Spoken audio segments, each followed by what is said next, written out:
Sir வணக்கம். வணக்கம் G. பள்ளிகளில் சாதிய வன்முறைகள் இருக்கக்கூடாது அப்படின்னு ஓய்வு பெற்ற நீதிபதி சந்துரு குழு தலைமையில் தமிழ்நாடு அரசுக்கு ஒரு பரிந்துரை வழங்கப்பட்டிருக்கிறது. அதை எப்படி பார்க்குறீங்க? உங்களுடைய கருத்து? அதாவது சந்துரு அவர்கள் திமுகவின் மிகப்பெரிய ஒரு ஆதரவாளர்னு இங்கே இருக்கவங்க எல்லாருக்குமே தெரியும். அது இதில் எந்த ஒரு மாற்று கருத்து கிடையாது. லேட்டஸ்ட்டாக திருநெல்வேலியில் ஒரு இன்சிடென்ட் நடந்து உங்களுக்கு தெரியும். ஒரு தாழ்த்தப்பட்ட ஜாதியை சேர்ந்தவர்களுக்கு ஒரு ஜாதியை சேர்ந்த பசங்களுக்கு பிரச்சனையாகி வீடு தேடி போய் அவங்க வெட்டி மிகப்பெரிய ஒரு இஷ்யூ ஆனவுடனே அது தமிழ்நாட்டில் மிகப்பெரிய ஒரு ஜாதிய மோதல் வர மாதிரி ஒரு சிச்சுவேஷன் வந்துச்சு. அது உடனே அடக்கப்பட்டது. இப்போ கூட அந்த பையன் மறுபடியும் அந்த ஸ்கூல்லேயே சேர்ந்து படித்து ஒரு குறிப்பிட்ட நல்ல மார்க் வாங்கி அதை ஸ்டாலின் அவர்கள் நேரடியாக சேர்ந்து அவர் பாராட்டினார். அதெல்லாம் வரவேற்கத்தக்க ஒரு விஷயந்தான். இந்த திராவிட ஆட்சி முதல்ல என்ன சொல்லிட்டு இருக்காங்க? திராவிட மாடல் எங்களுக்கு ஜாதியே கிடையாதுன்னு 1967 சொல்கிறாங்க. இந்த ஜாதி இல்லாத ஒரு நாங்கள் நரேந்திர தாமோதராஸ் மோடின்னு போட மாட்டோம், பிரணாப் முகர்ஜின்னு போட மாட்டோம், மம்தா பானர்ஜின்னு போட மாட்டோம், நம்ம சந்திரபாபு நாயுடுன்னு போட மாட்டோம். நாங்கள் ஜாதி பேரே போடாத ஒரு மிகப்பெரிய இந்தியாவுக்கே மிகப்பெரிய உதாரணமாக இருக்கக்கூடிய ஒரு மாநிலமாக தமிழகம் இருக்குது. பெரியாருடைய கொள்கைகளை ஈர்க்கப்பட்ட ஒரு மாநிலமாக இருக்குது. இது பெரியார் பூமி, பெரியார் மண்ணுன்னு சொல்கிற இந்த அறிவு ஜீவிங்களாம் இன்னும் தமிழ்நாட்டில் ஜாதி ஒழிக்கப்படவில்லைன்னு இந்த மாதிரி இன்சிடெண்ட்டுக்கு பதில் சொல்லணும். ஃபஸ்ட்டு. ரெண்டாவது, திமுகவினுடைய சொம்பு தூக்கியாக இருக்கின்ற ஓய்வு பெற்ற நீதிபதி சந்துரு அவர்கள் கயிறு கட்டக்கூடாதுன்றார். சரி, மத சாயமாக குங்குமம் வைக்கக்கூடாதுன்றார். ரைட்டு, சரி, கயிறு கட்டக்கூடாது, குங்குமக்கூடாது, இந்துக்கு அடையாளங்களை காட்டக்கூடாது. ஒரு இஸ்லாமிய பையன் ஒரு ஸ்கூலுக்கு படிக்க வந்தானா அவன் தலையில் குல்லா போட்டு வந்தானா அதுக்கு என்ன பதில் சொல்லுவாங்க அப்படின்றத அவர் அதில் தெளிவுபடுத்தவே இல்லை. ஒரு இஸ்லாம் மதத்தை சேர்ந்த பெண் பர்தா போட்டு பள்ளிக்கூடத்துக்கு வந்தாங்கன்னா அதற்கு என்ன நீங்கள் பண்ணுவீங்கன்றதுக்கான தெளிவுபடுத்தலை. ஏன்னா நீ நல்லா கேளுங்க, அவங்க ஜாதி இல்லைன்ற சொல்கிறத விஷயத்தை விட்டு மதங்கள் இல்லை என்று சொல்கிறது தான் அவங்க முற்படுறாங்க.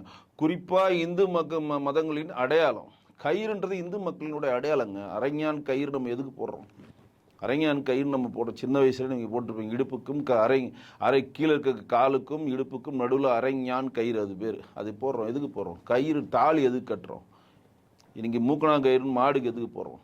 கயிறு இல்லாத இடமே கிடையாதுங்க இந்துக்களுடைய சமுதாயத்தில். எல்லா இடத்துலையும் கயிறு இருக்குது. அது ஒரு பிணக்கு, அது ஒரு நம்பிக்கை.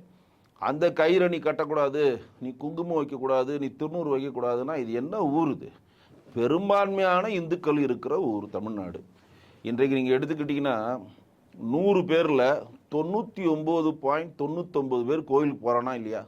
ஏன் மாண்புமிகு முதலமைச்சர் திரு மு.க. ஸ்டாலினுடைய மனைவி துர்கா ஸ்டாலின் அவர் கோயிலாக போகிறாங்க. அவருடைய மகள் செந்தாமரை திருவண்ணாமலை கோயிலாக வர்றாங்க. அவருடைய மருமகன் சபரீசன் சண்டியாகம் பண்ணுறாரு திருச்செந்தூரில் போயிட்டு. இன்றைக்கி ஒட்டுமொத்தமாக எல்லாருடைய இந்துக்கள் அடையாளமாக எல்லாருடைய இந்துக்களின் நம்பிக்கையாக இருக்கிற விஷயத்த நீங்கள் எப்படி இப்போ போடக்கூடாது, அணியக்கூடாதுன்னு சொல்கிறதுக்கு யார் உங்களுக்கு அது ரைட்ஸ் கொடுக்கறது? இன்றைக்கு பழனியில் அதிகமான மக்கள் நடைபெற போகிறாங்க, இந்துக்கள் போகிறாங்க. ஐயப்ப மலைக்கு அதிகமான மக்கள் போகிறாங்க. திருப்பதிக்குள்ள மீளமுள்ள அவ்வளோ பேர் திருப்பதிக்கு போகிறான். திருச்செந்தூர் சூரசம்பாரத்துக்கு போகிறாங்க. எல்லாம் மாலை போட்டு விட்டு எல்லா கோயில்களுக்கும் நம்ம நடைப்பயணமாக போயிட்டுருக்கோன்னா எவ்வளோ இந்துக்களுடைய தெய்வ நம்பிக்கை ஊன்றி இருக்கக்கூடிய மாநிலம் அது. ஒட்டுமொத்தமாக 48,000 கோயில் இருக்குங்க தமிழ்நாட்டில். இந்தியாவிலே அதிகமாக உள்ள கோயில் ஸ்தலம் தமிழ்நாடு. இது ஆன்மீக மண். தென்னாடுடைய சிவனே போற்றி எந்நாட்டவர்க்கும் இறைவா போற்றி அப்படின்னா என்ன அர்த்தம்? சிவன் இங்கே தான் இருந்தார், தோன்றினார். ஆனால் எந்நாட்டவர்களையும் பறந்து விரிந்திருக்கிறார். எந்நாட்டவர்க்கும் இறைவா போற்றி. இதுதான் இதோட கான்செப்ட். இதையெல்லாம் மனதில் கொள்ளாமல் நான் பட்டடிக்கக்கூடாது, குங்குமம் வைக்கக்கூடாது, கயிறு கட்டக்கூடாது, இதெல்லாம் அபத்தமாக இருக்குது. இங்கே இருக்கக்கூடிய இந்துக்களுக்கு அளிக்கப்பட்ட ஒரு அநீதி. மாண்புமிகு முதலமைச்சர் மு.க. ஸ்டாலின் அவர்களை குஷிப்படுத்த வேணும்னு தான் இதை கொடுத்துருக்காரு. ஏன்னா அவர் கடவுள் மறுப்பு கொள்கை உள்ளவர். ஏன்னா அவர் எல்லா பண்டிகைக்கும் வாழ்த்து சொல்லுவார், இந்து பண்டிகைக்கு மட்டும் வாழ்த்து சொல்ல மாட்டார். ஏன்னா இந்து பண்டிகைலாம் உண்மையான பண்டிகையில் இவர் ஜெருசலத்தில் இயேசு பிறந்தது இவர் நேரடியாக போய் பார்த்த மாதிரியும், ஜெருசலத்தில் மறுபடியும் இயேசு உயிர் பெற்று வருது இவர் நேரடியாக பார்த்த மாதிரியும், நம்ம மெக்கா மெதினாவில் நபிகள் நாயகம் வந்ததெல்லாம் மு.க. ஸ்டாலின் நேரடியாக போய் பார்த்த மாதிரியும் ஒரு கட்டமைப்பு இங்கே உருவாக்குறாங்க. எல்லாமே இதிகாசங்கள் மூலம். இன்றைக்கு இஸ்லாமிய சகோதரர் மெக்கா மெதினா போகிறாங்க அப்படின்னா அங்கே நபிகள் நாயகத்தை தரிசிக்கிறாங்கன்னு அவங்க நம்புறத நம்மளும் வரவேற்கிறோம், நம்மளும் நம்புறோம். அது அவர்கள் சார்ந்த மதத்தை அவங்க நம்புறாங்க. ஜெருசலத்தில் இயேசு பிறந்தாரு, நாங்கள் போய் இயேசு அங்கே போய் நாங்கள் பார்க்க போறோம்னு அவங்க போறத நம்மளும் நம்புறோம், அவங்களும் நம்புறாங்க. அவங்க காட்ட வழிபாட்டுக்கு நம்ம மரியாதை தரோம். ஆனால் நான் வந்து என்னுடைய சிவபெருமான் இருக்கிறார், என்னுடைய பிரம்மா இருக்கிறது, விஷ்ணு இருக்குன்னு சொல்றது என்னுடைய இதை மட்டும் நான் நம்ப மாட்டேன், மற்றத்தை நான் நம்புவேன் அப்படின்னு சொல்றது பைத்தியக்கார தனித்தின் உச்சம். சந்துரு அவர்கள் வந்து இதை வந்து நான் வந்து கயிறு கட்டுற மேட்டர் மட்டும் தான், இதை பற்றி நிறைய விஷயங்கள் பேசணும், அதுக்கு நேரம் கிடையாது. ஆனால் கயிறு கட்டுறதும் குங்குமம் வைக்கிறதும் மத அடையாளம்ன்றது நீங்கள் என்ன மாதிரி எடுத்துக்கங்க. ஆனால் என்னுடைய அடிப்படை உரிமை எது, அது வந்து என்னோட அடிப்படை உரிமை. நான் எப்படி ஒரு பேண்ட்டு போடுறனோ சட்டை போடுறனோ அந்த மாதிரி பட்டை அடிக்கிறது தான் அதிகாலங்க. நீங்கள் கடந்த ஒரு நூற்றாண்டுக்கு முன்னாடி எடுங்க, பட்டை நீரில்லா நெற்றி பாழுங்க, அதுதாங்க பழமொழியே, நீரில்லா நெற்றி பாழ். நீங்கள் விபூதி எடுத்து இந்த பட்டையில் இங்கேருந்து இங்கே வரையும் அடிச்சிங்கன்னா மூளை குளிர்ச்சி அடையும், உங்களோட சிந்தனைகள் இருக்கும், உங்களோட சூட்டை வந்து அந்த திருநீர் வந்து குறைக்கும். நீங்கள் அது மட்டும் இல்லாமல் அந்த திருநீர் அடிக்கிறதுல எவ்வளோ பெரிய தத்துவம் இருக்குது தெரியுமா? நீ எவ்வளோ பெரிய ஆளாக இருந்தாலும், எவ்வளோ பெரிய உயர் பதவியில் இருந்தாலும், எவ்வளோ பணக்காராக இருந்தாலும் கடைசியில் நீ வந்து சாம்பலாக ஒன்றுத்துக்கும் உதவாத சாம்பலாக போய் தான் திருன்னு ஞாபகம் வச்சுக்கணும். நீ காலகாலத்தில் வச்சு சாமியை கும்பிட்டு எடுத்து அடிக்கிறப்ப நான் தான் உலகத்திலே பெரிய ஐஏஎஸ், நான் தான் உலகத்திலே பெரிய முதலமைச்சர், நான் தான் உலகத்திலே பணக்காரன் அப்படின்னு நினைக்காதரா. நீ அப்படி கிடையாது. தெய்வத்தின் முன்னும் நீ ஒரு சாதாரண ஆளு. நீ வந்து இறந்த பிறகு சாம்பலாக போவாய். அதுதான் உன்னத்தில நான் டெய்லி நினைவுபடுத்திக்கிட்டே இருக்கின்றதுக்கான தத்துவத்தின் அடையாளம். அப்போ திமுகவுடைய முக ஸ்டாலினுடைய தனிப்பட்ட கொள்கைக்கு குஷிப்படுத்தும் விதமாக தான் இது இருக்கிறதே தவிர இது ஒட்டுமொத்த இந்துக்களும் இதை எதிர்பார்க்கலாம். சரி சார், இவங்க ஒரு கோரிக்கையா முன் வச்சிருக்காங்க. சரி, இது சாத்தியப்படுத்த முடியுமா தமிழ்நாட்டில்? கண்டிப்பாக சாத்தியப்படுத்த முடியாது எனக்கு தெரிஞ்சு. அதுதான் நான் சொல்றேனே, 99.9% இந்துக்கள் உணர்வால் உள்ள ஊருங்க அது. சாரையாக மக்கள் வந்து போயிட்டு இருக்காங்க. இன்னைக்கு நீங்கள் இங்கே வந்து நீங்கள் ஜஸ்ட் இந்த இடத்துல ஒரு 100 பேரை பாருங்க, 100 பேரில் எத்தனை பேர் கயிறு கட்டிருக்கான்னு பாருங்க. அது வந்து பள்ளியிலேயே வரக்கூடாது. ஏன் பள்ளியில் வரக்கூடாது? என் பள்ளியில் படிக்கிற வரையும் வந்து கடவுள் மறுப்பாக படிக்கணும், பள்ளி படிப்பு முடிச்சோன்னா கடவுள் ஏற்கும் கொள்கை ஆகும்னா, கடவுள் ஏற்கும் கொள்கைன்றது ஆதியிலேருந்தே வருதுங்க. அது நீங்கள் எப்படி நீங்கள் மறுக்கலாம்? நான் குங்குமம் வச்சுட்டு போடுறது என்னுடைய அடிப்படை தார்மீக உரிமை, நான் திருநூறு வச்சுருப்பது அடிப்படை உரிமை. எப்படி நான் சட்டை போடுறேன், எப்படி நான் பேண்ட்டு போடுறேன்னு என் அடிப்படை உரிமையோ அந்த மாதிரி தான் அதுவும் எடுத்துக்கணும். நீங்கள் அது ஒரு மத அடையாளம்னா அப்போ இதெல்லாம் மத அடையாளம் தானே.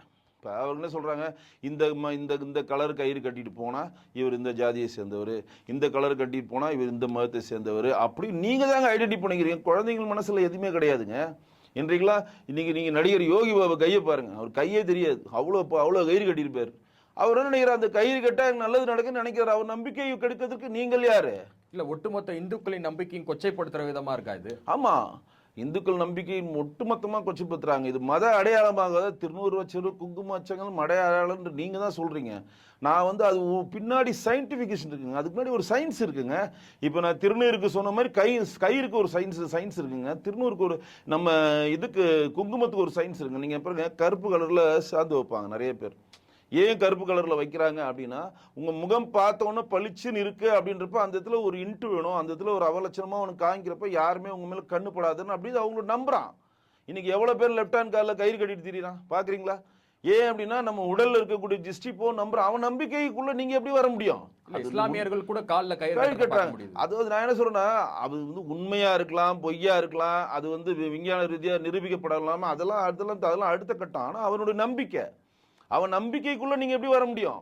என்னுடைய மதம் சார்ந்த நம்பிக்கையை நான் பின்பற்றப்ப இதை நீ பின்பற்றக்கூடாது, நீ இப்படிதான் வரேன்னு சொல்றது யார் உங்களுக்கு அதிகாரம் கொடுத்தது? இப்போ நீதிபதி சந்துரு சொன்னாங்கன்னா இது வந்து நடந்துருமா? கண்டிப்பாக இது வந்து பிரகடனப்படுத்துறதுக்கு இங்கே கூட ஒவ்வொரு இந்துக்களும் விட மாட்டான். ஓகே, மாணவர்களுடைய வருகை பதிவேட்டில் வந்து சாதியை வந்து மறைமுகமாக வைக்கணும் அப்படிங்கிறாரு. அதனால என்ன பிரயோஜனம்? ஒரு பிரயோஜனம் கிடையாது. நீங்கள் அதுதான் முன்னாடி சொன்ன பதிவே தான். ஜாதி ஒழிஞ்சிருச்சு நீங்கள் சொல்லியிருந்தார் பெரியார். என்ன சொல்ல, ஜாதி இல்லாத மாநிலம் தான் தமிழ்நாடு, அதனால தான் நாங்கள் ஜாதி பேரோட பின்னாடி போட மாட்டோம். நீங்கள் மாறுதுட்டுறீங்களா? நீங்கள் எலெக்ஷனுக்கு போய் சீட்டு கேட்டோன்னா நீங்கள் முதல்ல எதையா கேட்குறீங்க? ஃபஸ்ட்டு எவ்வளோ செலவு பண்ணுறோம் கூட கிடையாது, நீ என்ன ஜாதி? இப்போ ஒரு இது சொல்கிறேன். இப்போ விக்கிரவாண்டியில் மஸ்தானை தூக்கிட்டு வன்னியரை சேர்ந்த ஒருத்தரை வந்து போட்டிருக்காங்க இதில் விழுப்புரத்தில். எதுக்கு அந்த பொதுச்செயலராக அவரை போட்டாங்க? அதுக்கு பதில் கேட்ட சொல்லுங்கன்னா, பெரும்பான்மையாக அங்கே வன்னியர் சமூகங்கள் இருக்கிறப்ப சிறுபான்மையாக இருக்கவங்களுக்கு வந்து ஆதிக்கம் செலுத்துறது அங்கே வேலை சரியாக நடைபெறாது, அதனால நாங்கள் வந்து இவரை மாற்றிட்டு இவரை போடுறோன்னு சொல்கிறாங்களா? அப்போ எங்கே போச்சு ஜாதி? இது நீங்கள் ஸ்கூலுள்ள போய் ஜாதி இல்லை நீங்கள் சொல்கிறப்ப, இதே நீங்கள் ஒரு 40 வருடங்களுக்கு முன்னாடி படமே பாருங்கள், சும்மா ஒரு படம் பாருங்கள். இன்றைக்கி வந்து ஏவிஎம் மெய்யப்பண்ணி அவனா சொல்லி கேள்விப்பட்டிருக்கீங்களா? செட்டியார் வந்தாரா?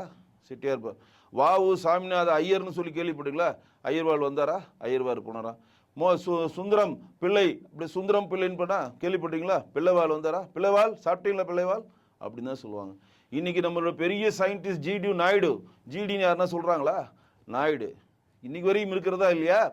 அந்த காலத்தில் இருக்கக்கூடிய எல்லாமே பார்த்தீங்கன்னா ஜாதியை பின்பற்ற. நான் வந்து ஜாதிக்கு எதிராகவோ ஜாதி ஆதரித்தோ சொல்ல. இது காலம் காலமாக தொன்று தொட்டாக கடைபிடி கொண்டு வருகிறது. இதை நீங்கள் உள்ள வந்து திராவிட மண்ணு பெரியார் மண்ணு, ஏன் ஈவேரா என்ன சொன்னார்? இங்கே ஈவேரா பெரியார் படத்தை ரிலீஸ் பண்ணீங்க. நீங்கள் நல்ல ஆளாக தான் என்ன பண்ணணும்? இங்கே வெறும் பெரியார்னு போட்டிங்களே, இதே தெலுங்குல அந்த படத்தை எப்படி ரிலீஸ் பண்ணீங்க? பெரியார் இஸ் ஈவேரா நாயக்கர், இதுதான் தெலுங்குல ரிலீஸ் ஆன படம். ஏன் அங்கே நாயக்கரை சேர்க்குறீங்க? ஏங்க சேர்க்குறீங்க? அங்கேயும் நீங்கள் வெறும் பெரியார் தான் ரிலீஸ் பண்ணோம். அப்போ இங்கே பெரியார் கடைசி வரை ஈவேரா ராமசாமி நாயக்கர் தாங்க சொன்னாங்க. நாயக்கரை என்ன நாயக்கரை என்ன ஆச்சு, நீங்கள் எதுவும் சொல்ல மாட்டீங்க, இப்படி தாங்க கூப்பிடுவாங்க பாதி பேர். அப்போ நீங்கள் ஜாதி ஒழிஞ்சிச்சு நீங்கள் இன்னும் காமெடியாக பண்ணுறீங்க. இங்கே எல்லாமே ஜாதி இருக்கிறது, ஜாதி ஒழிஞ்ச மாதிரி இங்கே கட்டமைப்பு ஏற்படுத்தப்படுகிறது. இன்றைக்கும் திருமணம் ஜாதியை பார்த்தா நடைபெறுகிறது. இன்றைக்கு இவங்க கூட சொல்கிறாங்க, கலப்பு திருமணம் பண்ணால் நாங்கள் வேலையில் முன்னுரிமை தரோம். இப்போ கூட சுப்ரீம் கோர்ட் சொல்லியிருக்காங்க, இந்த மாதிரி கலப்பு திருமணம் பண்ணுறது, இது மற்ற திருமணங்கள்லாம் பண்ணிங்கன்னா நாங்கள் அங்கீகரிக்க மாட்டோம். முறைப்படி அக்னியை வளம் வந்து முறைப்படி சத்தியம் வாங்கி தாரவாத்து கொடுத்து அந்த மாதிரி பண்ணுற திருமணங்களை தான் நாங்கள் அங்கீகரிப்போம் சுப்ரீம் கோர்ட் தீர்ப்பு கொடுத்துருக்கு. இன்றைக்கி மேல்முறையீடு தமிழக அரசு போயிருக்கு. இவங்க வந்து என்ன சொல்றாங்க, நாங்கள் கலப்பு திருமணம் பண்ணி வேற ஜாதி திருமணம் பண்ணால் நாங்கள் வேலை வாய்ப்பில் முன்னிறுத்துறோம். சுயமரியாதையுடைய அந்த திருமணங்களை அவங்க ஊக்குவிக்கிறாங்க. அதனால் தவறு சொல்லல. நான் சொல்றது வந்து ஒரு ஆணும் பெண்ணும் விரும்பினால் அவங்க எந்த ஜாதியாக சேர்ந்தாலும் கல்யாணம் பண்ணிக்கலாம், மாற்றே கிடையாது. ஏன்னா அது இரண்டு மனங்கள் சேர்ந்தது தான் திருமணம். ஆனால் இந்த இந்த இந்த ஆண் இந்த ஜாதியை சேர்ந்தவன், இந்த பெண் இந்த ஜாதியை சேர்ந்தவன், அதனால கல்யாணம் பண்ணிக்க கூடாதுன்றது தவறு. அது மாதிரி சொல்லக்கூடாது. அதே மாதிரி நான் என்னுடைய ஜாதியில் ஒரு பெண்ணை தேடி எடுத்து கல்யாணம் பண்ணா அது நீ அப்படி கல்யாணம் பண்ணக்கூடாது, நீ மாற்று ஜாதியை தான் தேடணும்னு சொல்றதும் தவறு. என்னுடைய தனிப்பட்ட உரிமை, என் கூட்டம் என் சமூகம் என் பின்னாடி வரணும்னு ஆசைப்படுறேன், நான் கல்யாணம் பண்ணிக்கிறேன். இல்லை நீ இந்த ஜாதியை செய்யக்கூடாது, நீ அப்படியே கான்ட்ராஸ்டாக வேற ஜாதி பண்ணி. இப்போ சமத்துவபுரம்னு ஒரு கலைஞர் திறந்தார், எல்லா ஜாதிக்காரர்களும் கொண்டு போய் வச்சு. இன்னைக்கு சமத்துவபுரம் இருக்கா? இன்னைக்கு அதே சமத்துவபுரமே திமுக காரன் தான் அங்கே இருப்பான். அதில் பார்த்தீங்கன்னா குறிப்பிட்ட ஒரே ஜாதியை சேர்ந்து தான் இருப்பான், தவிர வெவ்வேறு ஜாதியை சேர்ந்து என்னென்னமோ பண்ணுறாங்க. அதாவது ஒரு அரசாங்கம் முயல்கிறதுங்க. நான் வந்து உயர் ஜாதிக்கு சப்போர்ட்டோ தாழ்த்தப்பட்ட ஜாதிக்கு வந்து தீங்கு இழுக்குன்றலாம் சொல்ல வரல. ஜாதிகள் இங்கே நீங்கள் இல்லைன்னு சொல்கிறது பொய். ஜாதிகள் இங்கே இருக்கிறது, மறைமுகமாக இருக்கிறது. அது வந்து நேரடியாக நாங்கள் எப்படி காட்டுறாங்கன்னா ஜாதி இல்லைன்னு சொல்லிட்டு அப்புறம் நீங்கள் என்ன ஆளுங்க, ஓ அப்படியா, ஜாதி இல்லை அப்புறம் நீங்கள் என்ன ஆளுங்க, அப்படியா. இதுதான் இப்போ நான் சொல்கிறதுல நீங்கள் புரிஞ்சிருப்பீங்கன்னு நினைக்கிறேன். இப்படி தான் இங்கே இருக்கிறது. அப்போ ஒரு ஸ்கூலில் நீங்கள் சேர்க்குறப்பையும் என்ன ஹிந்து நேஷனாலிட்டி கேட்குறீங்க, ஹிந்து கிளிக் பண்ணுறீங்க. அடுத்து என்ன கேட்குறீங்க, ஜாதி, ஓபிசியா பிசியா எம்பிசியா ஃபார்வர்ட் காஸ்டான்னு சொல்லி ஜாதி கேட்குறீங்களா? அதுக்கு என்ன ஒரு காரணம் விளக்கம் சொல்கிறீங்க நீங்கள்? இல்லை எவ்வளோ குறிப்பிட்ட ஜாதி நீங்கள் படிக்கிறாங்க, எவ்வளோ பேர் வந்து கஷ்டப்படுற நிலைமையில் இருக்காங்க, அதெல்லாம் கணக்கெடுத்து டேட்டா வேணும்னு. அப்போ ஜாதிவாரி கணக்கெடுப்பு எடு, யார் வேணானுது? இல்லை அரசாங்க வேலை வாய்ப்புக்கு சாதிய பாகுபாடு தானே வேலையை நிமித்தம். இன்னைக்கு இடஒதுக்கீடு எதில் இருக்குது? இன்னைக்கு இடஒதுக்கீடு தமிழ்நாடு வந்து மற்ற மாநிலங்களுக்கு முன்னுதாரணமாக 69% இடஒதுக்கீடு கொடுக்குறீங்க. எதை வச்சு கொடுக்குறீங்க இடஒதுக்கீடு? பொருளாதாரத்தை வச்சு கொடுக்குறீங்களா? ஜாதியை வச்சு தானே இடஒதுக்கீடு கொடுக்குறீங்க.